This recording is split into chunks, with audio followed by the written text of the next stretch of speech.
Hello बच्चों, जय हिंद। कैसे हैं आप लोग? आशा करता हूं कि आप लोग स्वस्थ होंगे, तंदुरुस्त होंगे, मस्त होंगे और जिस भी एग्जाम की आप तैयारी कर रहे हैं वो एकदम जोरों और शोरों से चल रही होगी। तो इस वीडियो में हम लोग क्या कवर करेंगे सर? इस वीडियो में हम जानेंगे कंप्लीट डिटेल एसएसबी के बारे में। अब एसएसबी ये क्या होता है? एसएसबी होता है सर्विसेज सिलेक्शन बोर्ड।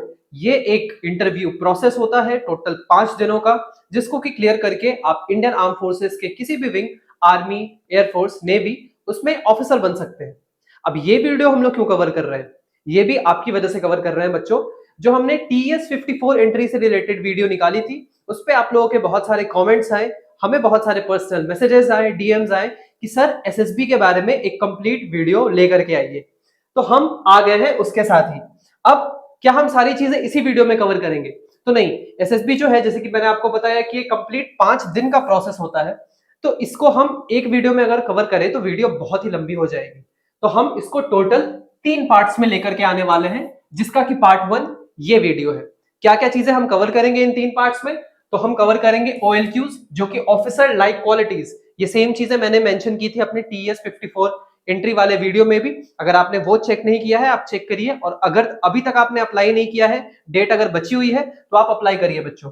उसके अलावा हम जानेंगे कंप्लीट 5 डेज प्रोसेस के बारे में। क्या क्या डिफरेंट स्टेजेस होते हैं सिलेक्शन प्रोसेस में, क्या क्या डिफरेंट टेस्ट होते हैं, कौन कौन से एसेसर्स होते हैं जो हमें असेस करते हैं थ्रू आउट, ये सारी जानकारी लेंगे। उसके बाद हम ये भी जानेंगे कि मेडिकल्स, अगर आप रिकमेंड हो जाते हैं बच्चों, तो फिर आपका मेडिकल होगा। तो मेडिकल में क्या क्या चीजें चेक की जाती है, वो भी अपने आप में एक 5 दिनों का प्रोसेस होता है, हम उसके बारे में भी जानेंगे। उसके अलावा मैं आपको बताऊंगा कुछ इंपॉर्टेंट टिप्स वीडियो के अंत में। हो सकता है शायद वो पार्ट 2 या पार्ट 3 में कवर हो कंप्लीटली, बट जैसे जैसे हर एक टेस्ट आते जाएंगे मैं आपको कुछ कुछ इनसाइट्स जो है वो देता जाऊंगा। और इसके अलावा मैं ये भी बताऊंगा आपको कि रिसोर्सेज क्या है जो कि आप फॉलो कर सकते हैं अपने इस एसएसबी की जर्नी की तैयारी में। ठीक है, तो आइए शुरू करते हैं सीधा इस वीडियो को बिना किसी देरी के। So what is SSB sir? SSB है क्या? तो एसएसबी का फुल फॉर्म है बच्चों सर्विसेज सिलेक्शन बोर्ड। आपको मैंने ऑलरेडी बताया कि सर्विसेज सिलेक्शन बोर्ड करती क्या है। टोटल एसएसबी के 4 सेंटर्स हैं। एक हो गया आपका इलाहाबाद, है ना, इसको आप प्रयागराज भी बोल दीजिए, मगर एसएसबी सेंटर इलाहाबादी हम कहते हैं। उसके बाद फिर एक है भोपाल में, ठीक। उसके बाद एक है बैंगलोर में, और उसके बाद जो एक और है वो है आपका जालंधर में, है ना। तो ये टोटल 4 सेंटर्स हैं। अब एसएसबी, एएफएसबी और एनएसबी, ये 3 टर्म्स है, ठीक है। मैं आपको बताता हूं, एएफएसबी हो गया, फिर एसएसबी हो गया और एनएसबी हो गया। अब ये 3 चीजें हैं क्या और अपने आप में एक दूसरे से ये कैसे डिफरेंट है ना। तो ये जो होता है, ये तीनों, ये बेसिकली है वो 5 दिन का प्रोसेस ही, जिसको कि क्लियर करके आप आर्म फोर्सेस में ऑफिसर बनेंगे। मगर इसको एएफएसबी जो है वो इंडियन एयरफोर्स के लिए कंडक्ट होती है, ठीक है। अगर इंडियन आर्मी में आप जाना चाहते हैं तो आप एसएसबी को क्लियर करेंगे। और अगर आप एनएसबी, एनएसबी में एन का मतलब क्या हो गया? नेवल, नेवल सिलेक्शन बोर्ड हो गया। तो ये इंडियन नेवी को आप ज्वाइन करने के लिए एनएसबी का प्रोसेस देंगे।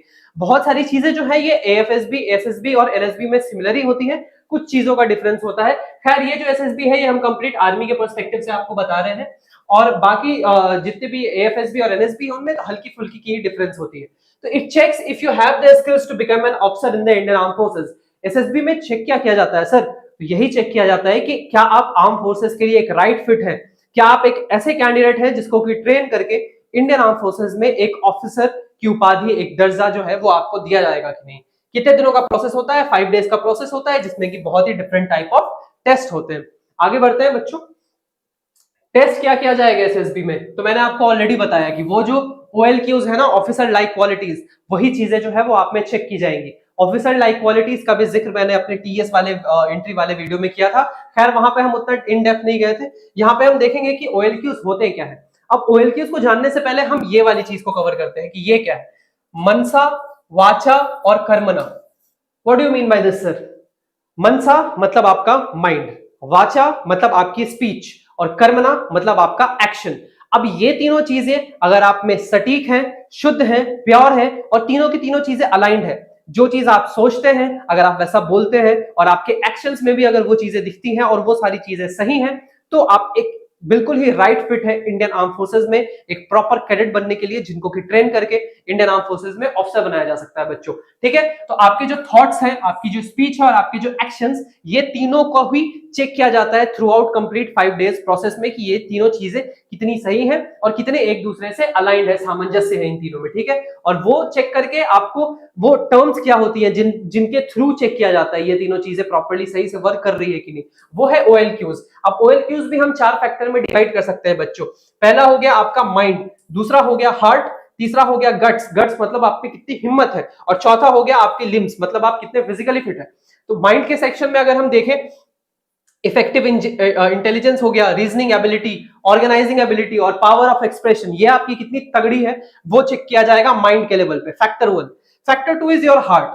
हार्ट में क्या चीजें चेक की जाएंगी, आप ये मत समझिएगा कि इंडियन आर्म फोर्सेज में जो भी ऑफिसर्स होते हैं, अगर आर्मी में है तो वो सिर्फ गोली और बंदूक चलाएंगे, अगर वो एयरफोर्स में है तो सिर्फ फाइटर जेट चलाएंगे, ऐसा नहीं है। उसके अलावा उनको कई बार दिल के लेवल पे भी डिसीजंस लेने होते हैं, और दिल के लेवल मींस व्हाट, तो सोशल अडेप्टेबिलिटी आपकी कितनी सही है, आपको जब एक नई जगह पे पोस्टिंग कराई जाएगी, आप वहां पे कितने अच्छे तरीके से अडेप्टेबल है, आप कितने कोऑपरेटिव है अपने टीम में, और सेंस ऑफ रिस्पॉन्सिबिलिटी, क्योंकि आप अफसर बनेंगे, आपके पीछे बहुत सारे लोग होंगे, बहुत सारे जवान होंगे, और पूरी देश होगी जिसके की सुरक्षा आपके हाथ में होगी, उनकी जिम्मेवारी आपके हाथ में होगी, तो आपकी सेंस ऑफ रिस्पॉन्सिबिलिटी कितनी अच्छी है, ये फैक्टर 2 में चेक किया जाएगा। फैक्टर 3 जो है वो गट्स। गट्स मींस क्या, तो इसमें इनिशिएटिव, सेल्फ कॉन्फिडेंस कितना है, स्पीड ऑफ डिसीजन, कितने फ्रैक्शन ऑफ सेकंड्स में आप जो है वो डिसीजन लेते हैं किसी सिनेरियो में। ठीक, उसके अलावा ability to influence the group, आप अगर लीडर है तो आपको ग्रुप को इन्फ्लुएंस करना आना चाहिए, वो यहाँ पे चेक किया जाएगा। और उसके अलावा लाइवलीनेस, आप कितने ज्यादा खुले मिजाज के इंसान है, क्या आप वैसे तो नहीं है कि आप बस चुप चुप से गुमसुम से रहने वालों में से है। ठीक है, तो फैक्टर 3 हो गया आपका guts. Factor 4 is your limbs. Limbs में क्या होगा, तो आपकी डिटर्मिनेशन कितनी है, आपकी करेज कितनी है, और आखिर में आपका फिजिकल स्टैमिना कितना है। क्यों, क्योंकि ये एक फील्ड बेस्ड वर्क है, तो इसके लिए आपका फिजिकली फिट होना और स्टैमिना होना भी इंपॉर्टेंट है। यहाँ पे मैंने आपको ऑलरेडी बताया, your thinking skills, that your मनसा, and your confidence and communication, which is your वाचा, and your actions and leadership, that is your कर्मणा बच्चों, है ना। अब स्टार्ट करते हैं प्रॉपर 5 डेज प्रोसेस से। अगर मैं एसएसबी के लिहाज से बात करूं, तो जो आपका 5 डेज प्रोसेस है, उसके पहले आपका डे 0 होता है। डे 0 में क्या होता है सर, तो डे 0 में होती है आपकी रिपोर्टिंग।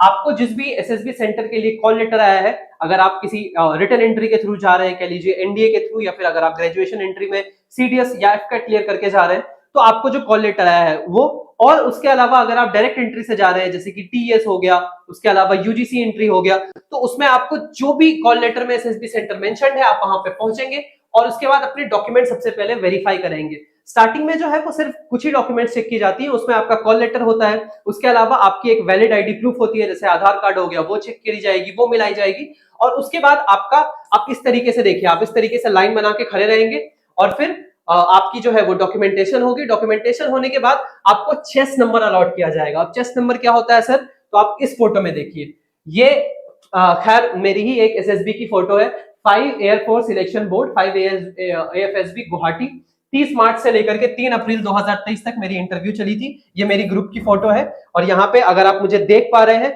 तो आप मुझे जरूर कमेंट सेक्शन में हमें बताइएगा कि इसमें से मैंने कौन सा चेस्ट नंबर पहन रखा है। चेस्ट नंबर आप देख सकते हैं यहाँ पे कि हर एक बच्चों को अलॉट किया गया है जो इन्होंने अपने चेस्ट के पास पहन के रखा है। ठीक है, तो आपको इसी तरीके से चेस्ट नंबर जो है, जितने भी बच्चे रिपोर्ट होंगे उनको अलॉट कर दिया जाएगा।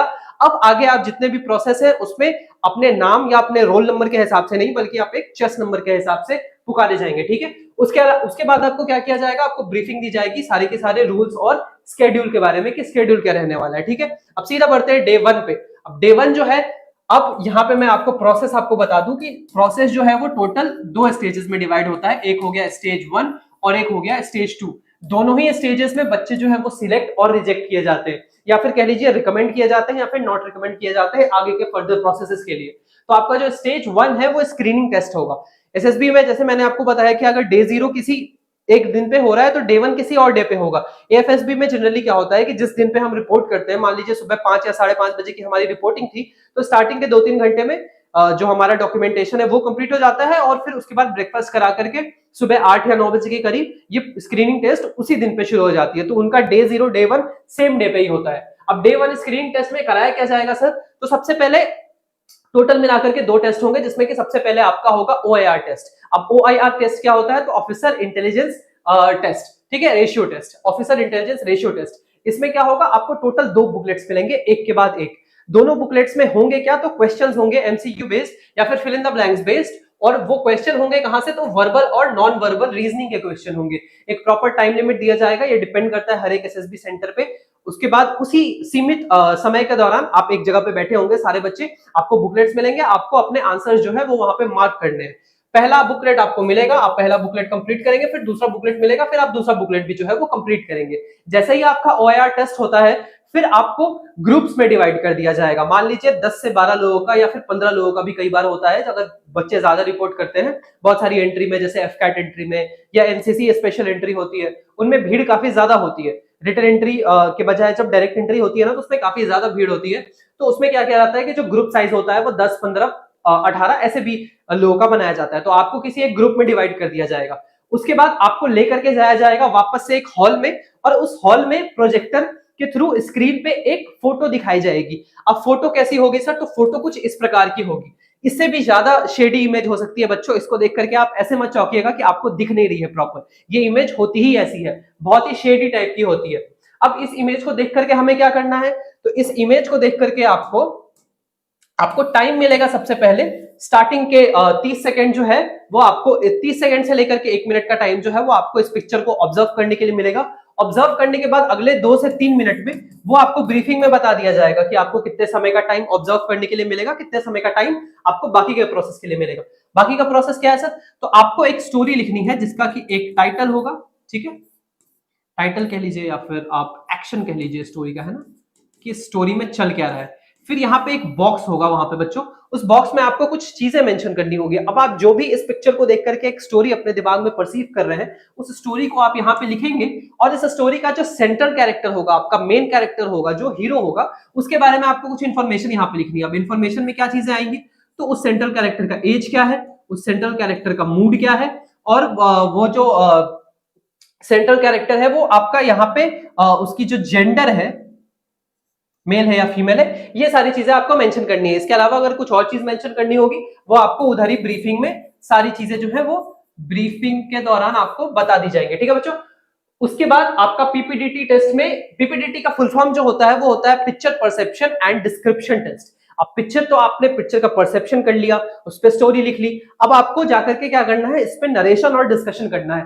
अब मैंने आपको बताया कि आप ऑलरेडी एक ग्रुप के पार्ट है, ठीक है, तो आपको group wise group different different rooms में लेकर के जाया जाएगा। वहां पे आप सेमी सर्कुलर स्ट्रक्चर में आपको बिठा दिया जाएगा, चेयर्स रहेंगे, आप अपने चेस नंबर के आधार से आप एक कंसेक्यूटिवली आप बैठेंगे।